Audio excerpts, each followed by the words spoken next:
I met a gypsy.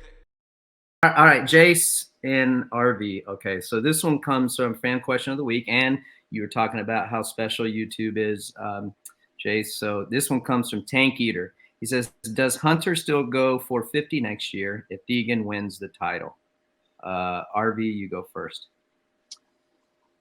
Does Hunter go 450 if 450 if Deegan wins the title? Honestly, that's a tough one. I think that I'm different than some other guys. You think he stays back if he didn't win and Hayden won? I think if he doesn't win and Hayden wins, and I'm looking at it from a revenue standpoint and a championship standpoint, you got Jet already up there.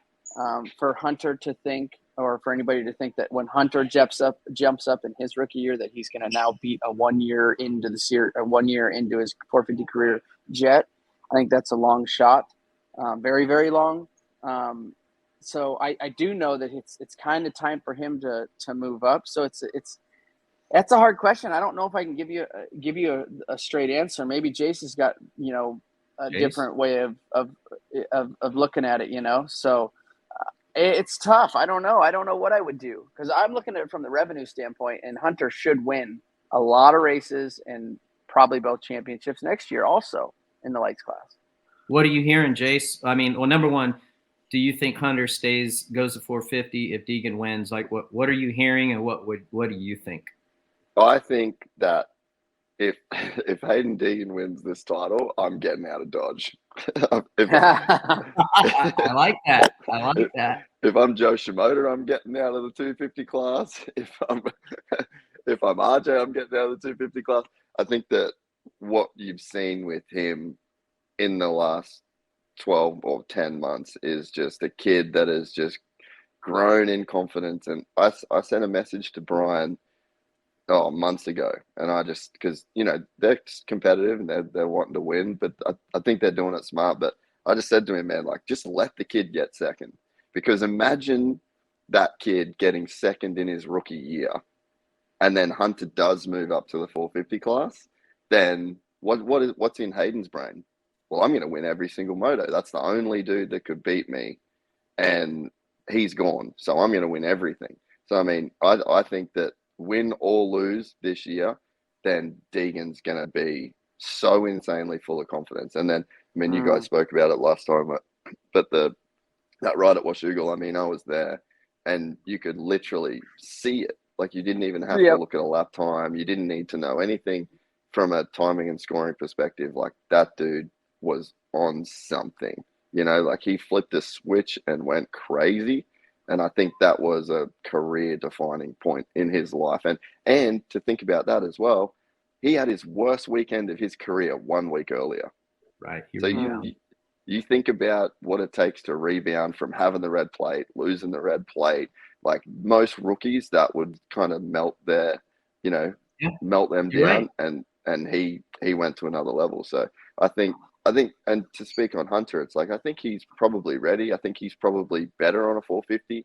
I think we saw Jet be better on a 450. I think that there's a riding style that those guys have been working on for years and years and years and years, and it really lends itself to a 450. And I think that, Jet was really eager to make that jump. And I think they knew things we didn't know.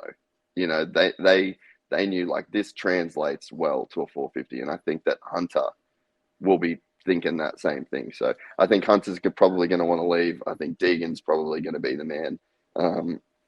So yeah, that would be my take on it.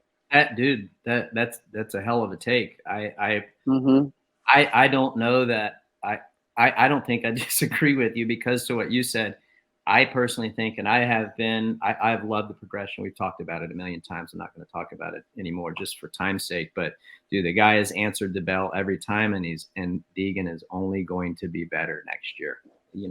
Outside of an injury, he is only going to be better. You've seen it time and time again. He proved himself in Supercross, and he's proven himself in Motocross. He gets better, and he rebounds. He doesn't make the same mistake twice very often, and that's massive. Hey, MX Racer 98Y, his Instagram. Will Roczen end the streak at Unadilla? So I heard that he's not racing Unadilla you two go. Jace, you go first this time. If he races, does he beat Jet? Well, Jet, if you look at a track Jet didn't do well at last year, it was Unadilla. Like, that was a bit of a bad weekend for him. But again, I think like there's just something to be said for what he can do on a 450. Like, let's be honest, 250s are slow. Like, in comparison, what you have to do, the way you have to ride it, where you have to be in the power. I mean, I'm a vet rider, and it's like I get on a 250 and I'm like, dude, you're an idiot. But it's like just where you got to ride the bike, you know. I'm like, I need to be slower and lower gears. And I think that, so in my head, I'm like, is Unadilla a bad track for Jet, or is Unadilla a track that on the 250 with the way that you got to ride it, it's just not the way that it just doesn't jive with him, you know. But yeah, I think at this point in the season, with the amount of motos that he's won, I think that if you were a person that was betting and you put money, you would be an idiot to bet against Jet. Yeah. What do you think? What do you think, RV? So if anyone lines up, I think to Jace's point about Unadilla, to ride a 250 there, some of these 250s, you know, or 250 riders, you really got to wring the neck of the motorcycle, and you can't bury it, but you got to be riding that ragged edge to really go fast. Where you know, watch Jet, now that he's on the 450, he's very methodical. He doesn't have to be, you know, on the rev limiter or just wide open everywhere. He's very methodical on where he goes, his line selection, his roll speed. So I personally, maybe he didn't do good last year at Unadilla, but I consider Unadilla a track where Hunter and Jet can do very, very well because it's so wide.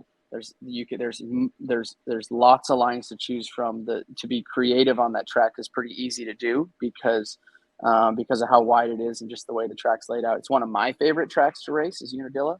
So I think we see, I don't think anybody beats him at Unadilla. I just think the way, how he rides the motorcycle, the speed he can go, and then being on a track like that, and now on a 450, I think you're really going to be able to see him.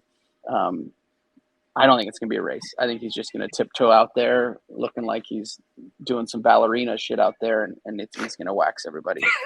Right. Hey, do you ever feel, guys, like, we're trying to make, or the industry is trying to make up scenarios or stories of why, like, making up stories of how Jet might get beat or this person might get beat rather than just looking at the cold, hard facts?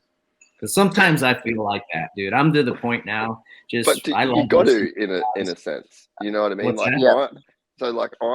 I'm in a very lucky position right now. Like, so if it wasn't an Australian, I would be the dude that would be looking for for the reasons why, you know. But me, I'm just like waving my flag and I'm like, go Jet, go Hunter. But, you know, like, as a sport, we kind of have to, you know, and like on the broadcast, it's like, can it be today? But I will say, like, I was in the truck at Washougal with the boys. They didn't like that. Not that they didn't like that track. That's a difficult track for them, you know? So it's like, that was a real storyline. Like, I think that if Jet lost the moto at Washougal, he would have come straight out and said, like, oh, well, it's got to end sometime. Like, this is a hard track for me. So it's like, the dude is human. He can lose.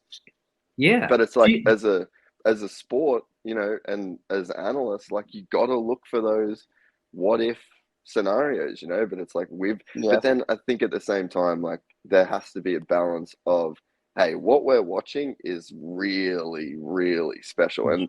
And I think there's been some comments like, oh, Jet's not changing the game, and you know, he's not doing what other guys before him have done. And man, I completely disagree. Like, Loretta's this week, it was like the Jet Lawrence effect. And like, people were saying it over the PA. It's like, oh, he's riding this line like Jet Lawrence. Dudes were like the tunnel jump after the finish. Guys are like doubling down you know, and everyone's doubling bumps. Like, I mean, the kid is changing the sport. And I think that, so from my perspective, there's got to be a balance between, like, let's look for the storylines where, like, he can potentially get beat, because we need to talk about those, but also let's enjoy absolute brilliance that this family they've been working towards this for years, and the commitment to technique and never letting your kid go out there and send it, and always working on drills, working in the quiet. Like they're really doing some cool stuff. And I think we need to have a balance between enjoying what we're seeing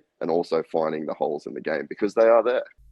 We're excited to announce the launch of our new membership site, gypsytales.com, packed with exclusive content and perks that you won't find anywhere else. This is your chance to become a part of the Gypsy Gang. And as a special bonus, if you sign up to an annual membership, you'll be entered into the draw to win our custom-built TC125. Gypsy Gang.